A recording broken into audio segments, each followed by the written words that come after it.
The Ethiopian government and Tigraian forces have established a telephone hotline to help maintain a ceasefire struck last week.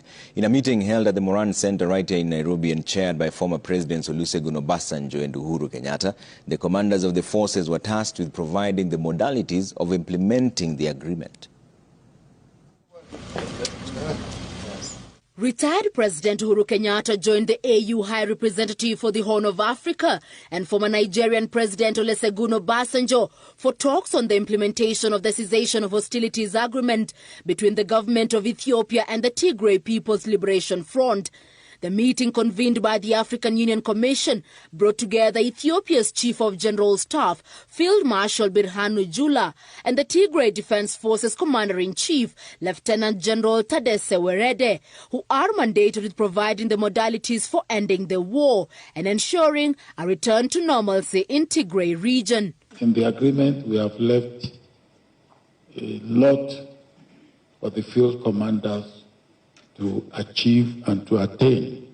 Between them, they have exchanged hotline by which they can call themselves if anything is happening.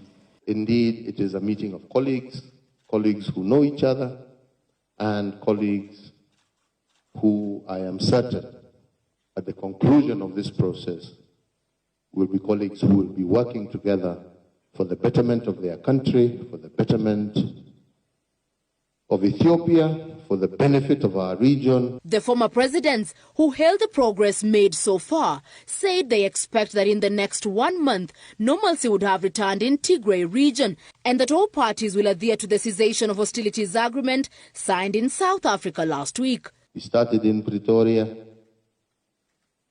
We are inching our way closer. We are now in Nairobi. We are very hopeful next time we'll be in Mekele for our meeting and ultimately celebrate together in Addis Ababa.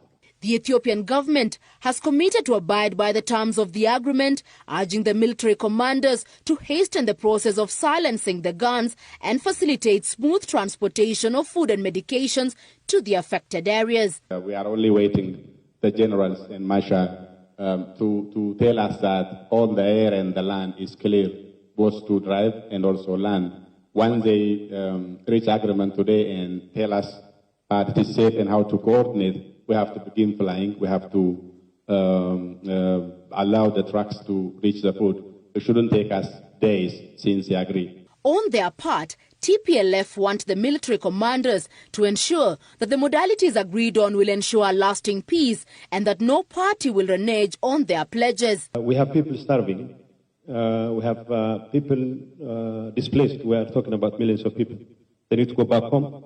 They need to rest assured that they will have access to food. Even in some areas, they're not even in a position to harvest. The discussions by the military commanders, expected to continue for the next 3 days, will bring to an end the suffering of more than 2.6 million people who have been displaced by the war in the last 2 years. The UN Refugee Agency says that more than 9.4 million people are in urgent need of food and other essential aid in the region.